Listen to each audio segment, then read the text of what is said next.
Assalamualaikum warahmatullahi wabarakatuh.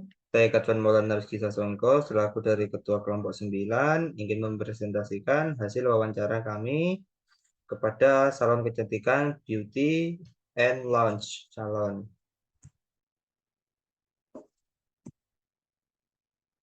Nah, di sini saya akan membacakan pembelian. Pembelian bahan baku dan peralatan salon dibeli secara online melalui aplikasi online shop, yaitu Shopee.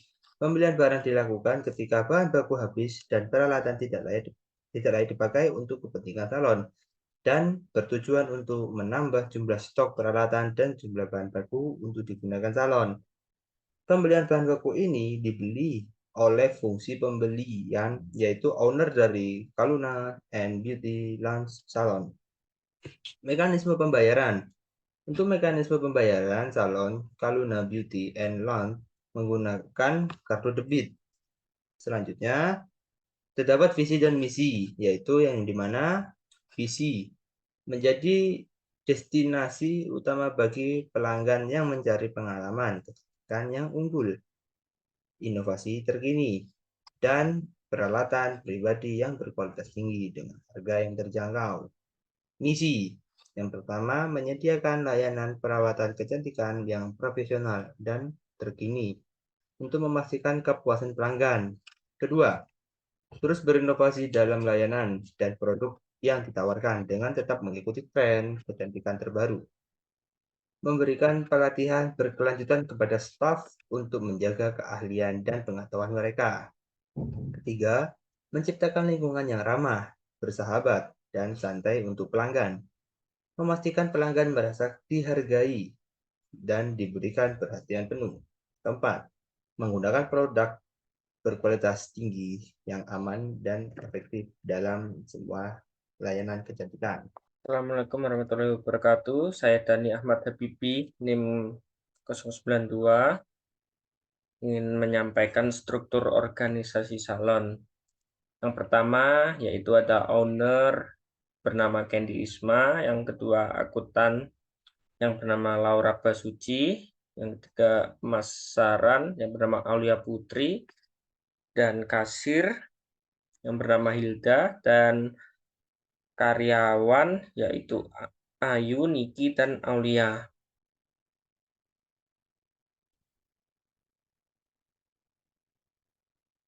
Keterangan bagian yang diberi warna biru merupakan struktur organisasi yang berkaitan dengan proses pembelian. Selanjutnya yaitu job deskripsi. Yang pertama adalah owner. Owner bertanggung jawab atas kegiatan pengawasan usaha dan pengarahan usaha, rekrutan karyawan, serta pembelian barang untuk kegiatan operasional salon. Yang kedua, pemasaran. Pemasaran bertanggung jawab atas strategi, rencana, dan kegiatan promosi salon. Selain mengidentifikasi segmentasi pasar, peluang bisnis, dan tren di kalangan konsumen. Yang ketiga, akuntansi. Akuntansi bertanggung jawab atas kegiatan pencatatan, penyusunan, transaksi keuangan salon. Yang keempat adalah kasir. Kasir bertanggung jawab atas kegiatan penerimaan pembayaran, mencatat reservasi, dan menjadi admin sosial media salon. Yang terakhir adalah karyawan. Karyawan bertanggung jawab untuk melayani pelanggan salon dalam hal nail art, elas, hair treatment, foot spa, dan pedicure. Assalamualaikum warahmatullahi wabarakatuh. Saya Rahmat Hafiz dengan NIM akhir 109 akan menjelaskan mekanisme dan prosedur sistem informasi akuntansi pembelian. Yang pertama, pada saat bahan baku di salon habis, karyawan akan mengajukan kepada owner untuk segera membeli bahan yang habis. Yang kedua, owner akan memilih barang di toko online untuk menggantikan bahan yang telah habis dengan persediaan baru. Yang ketiga, setelah barang dipilih, owner akan membeli dan membayar secara debit barang tersebut dan menjadikan barang tersebut sebagai persediaan baru. Yang keempat, Setelah itu, kurir akan mengantarkan barang yang telah dipesan dan diserahkan kepada owner. Yang kelima, barang yang telah dibeli akan langsung diberikan kepada karyawan untuk digunakan sebagai bahan baku baru. Yang ketujuh, faktur akan diberikan kepada bagian akuntansi. Yang kedelapan, bagian akuntansi akan mengklasifikasikan dan mencatat bukti kas keluar atau faktur transaksi berdasarkan jenis pembelian di jurnal pengeluaran kas. Yang kesembilan, bukti kas keluar atau faktur akan diarsipkan sementara oleh bagian akuntansi. Selanjutnya, flowchart pembelian. Yang pertama, bagian penerimaan. Di sini ditandai dengan tanda oval dengan simbol mulai. Pertanda dimulainya flowchart. Kemudian ada tanda panah yang mengarah ke simbol mengajukan penawaran. Setelah itu ada tanda yang mengarah ke bagian pembelian di simbol memilih barang. Ketika setuju untuk memilih barang, bagian pembelian akan membeli barang. Di situ terdapat tanda panah kepada di simbol untuk membeli barang. Selanjutnya ada terdapat tanda panah simbol menerima barang, yaitu bagian pembelian menerima barang dari bagian pemasok. Selanjutnya ada simbol memberi barang. Bagian pembelian memberi barang ke bagian penerimaan barang. Selanjutnya, bagian di situ ada terdapat tanda panah yang mengarah ke simbol penerimaan barang. Yang berarti bagian penerimaan barang menerima barang. Kemudian di bagian pembelian lagi ada simbol menerima faktur. Yang artinya bagian pembelian menerima faktur dari pemasok. Faktur kemudian diberikan ke bagian akuntansi. Bagian akuntansi kemudian mencatat faktur di jurnal pengeluaran kas, ditandai dengan simbol jurnal pengeluaran kas. Kemudian setelah itu faktur diarsipkan sementara berdasarkan tanggal faktur. Kemudian ada tanda panah di situ selanjutnya mengarah ke simbol oval, yang berarti flowchart telah selesai. Saya Tas Dandarto dengan NIM 072 ingin menjelaskan tentang fungsi yang terlibat. Yang pertama, fungsi pembelian, melakukan pemilihan pemasok untuk memilih barang yang akan dibeli. Yang kedua, fungsi pembelian, membuat pesanan pembelian kepada pemasok barang yang telah dipilih sebelumnya. Tiga, fungsi penerimaan, menerima barang yang dikirim oleh pemasok barang.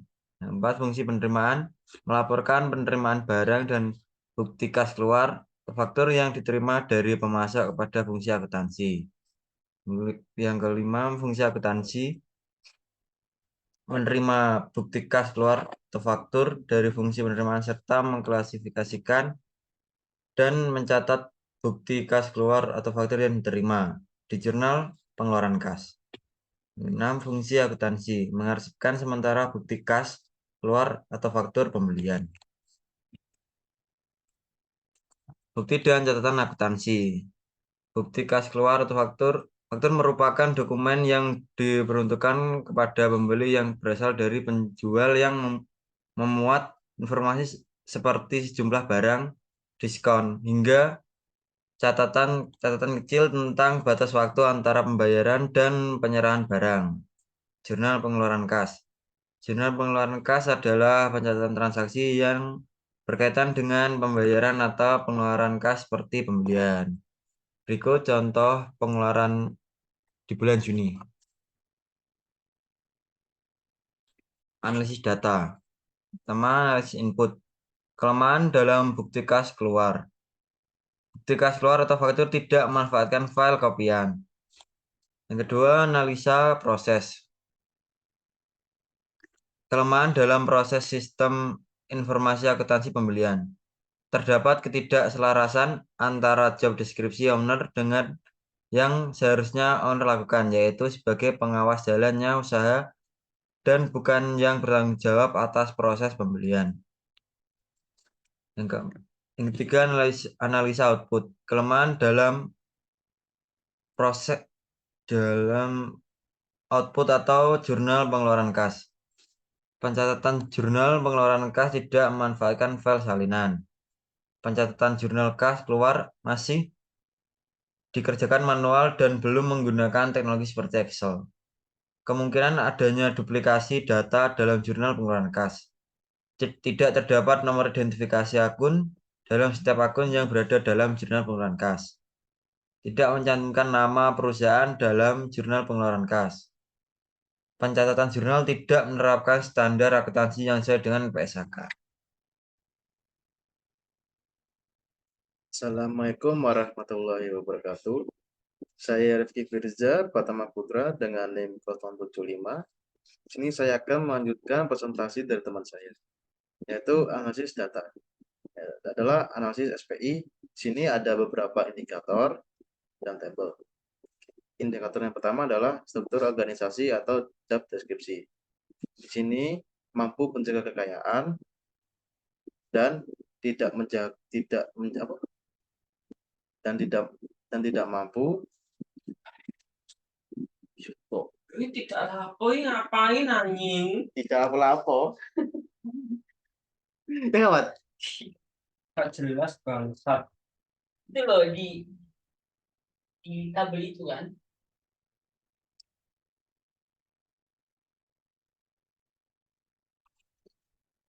Assalamualaikum warahmatullahi wabarakatuh. Saya Rifki Firza Pratama Putra dengan NIM 075.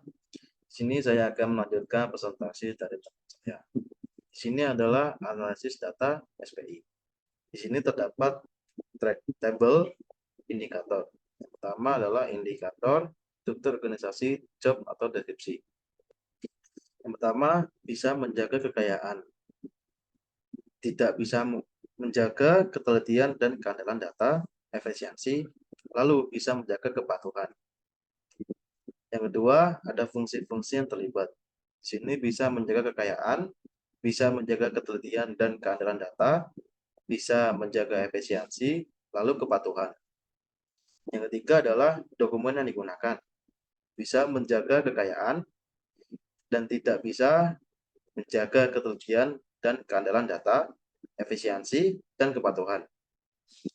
Yang keempat adalah catatan yang digunakan. Di sini bisa menjaga kekayaan dan tidak bisa menjaga ketelitian dan keandalan data, efisiensi. Tapi di sini bisa menjaga kepatuhan. Lalu selanjutnya yang kelima, laporan yang dibuat. Di sini bisa menjaga kekayaan. Lalu tidak bisa menjaga ketelitian dan keadilan data, efisiensi, dan kepatuhan. Lalu yang terakhir adalah proses atau rincian kegiatan. Di sini bisa menjaga kekayaan. Lalu bisa menjaga ketelitian dan keadilan data, tapi di sini tidak bisa menjaga efisiensi dan bisa menjaga kepatuhan.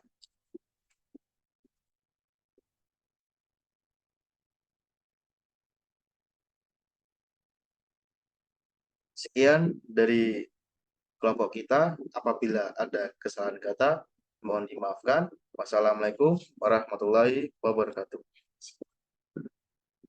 Wes kan mari, Pak. Oh, udah. Itu kan. Oh iya.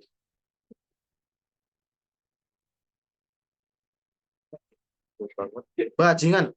Kenapa nggak ngomong? Ya, Mamat, bisa di... Iya, tak. Gak usah pakai ini kan tadi udah kan. Iya. Tinggal baca isinya aja. Siapa, Bung? Nah, Bung. Yes, rekam tuh.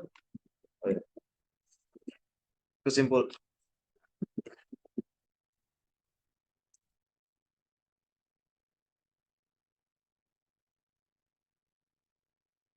Kesimpulan berdasarkan hasil penelitian yang telah dilakukan oleh peneliti sistem informasi akuntansi, perlu dilakukan modifikasi dan perbaikan pada beberapa aspek input, proses, dan output untuk meningkatkan efisiensi dan akurasi terhadap sistem informasi akuntansi pembelian.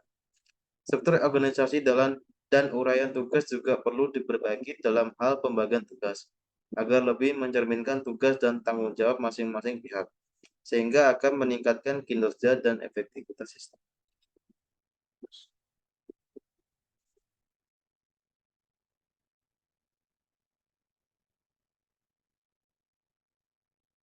Lalu yang terakhir ada rekomendasi. Yang pertama, menambah jumlah karyawan yaitu di bagian pembelian dan HRD, serta memisahkan job deskripsi antara owner, bagian pembelian, serta HRD. Selanjutnya, memanfaatkan file kopian atau salinan terhadap dokumen, bukti kas keluar atau faktur, dan jurnal pengeluaran kas. Setelah itu, melakukan pembaruan terhadap pencatatan jurnal kas keluar dengan menggunakan teknologi seperti Excel, namun tetap mempertahankan kegiatan pencatatan manual.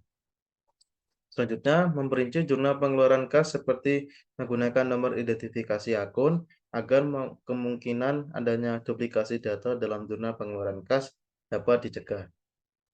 Selanjutnya, mencantumkan nomor identifikasi akun dalam setiap akun yang berada dalam jurnal pengeluaran kas. Setelah itu, bagian akuntansi seharusnya mencantumkan nama perusahaan dalam jurnal pengeluaran kas sebagai bentuk identifikasi usaha. Transportasi, kepatuhan hukum, selain itu juga bisa mempermudah pelacakan historis kinerja perusahaan dan mempermudah analisis oleh pihak yang memiliki kepentingan seperti owner salon. Selanjutnya, menerapkan standar akuntansi yang sesuai dengan PSAK dalam pencatatan jurnal pengeluaran kas. Lalu menambah jumlah dokumen atau formulir yang berkaitan dengan transaksi pembelian, seperti surat permintaan pembelian dan laporan penerimaan barang. Yang terakhir, menambah jumlah catatan akuntansi yang berkaitan dengan transaksi pembelian, seperti jurnal rekapitulasi pembelian. Begitu saja pas akhir presentasi kita. Apabila ada kesalahan dalam presentasi ini, kita mohon maaf. Assalamualaikum warahmatullahi wabarakatuh. Waalaikumsalam warahmatullahi wabarakatuh. Mana deh? Kamu kemana?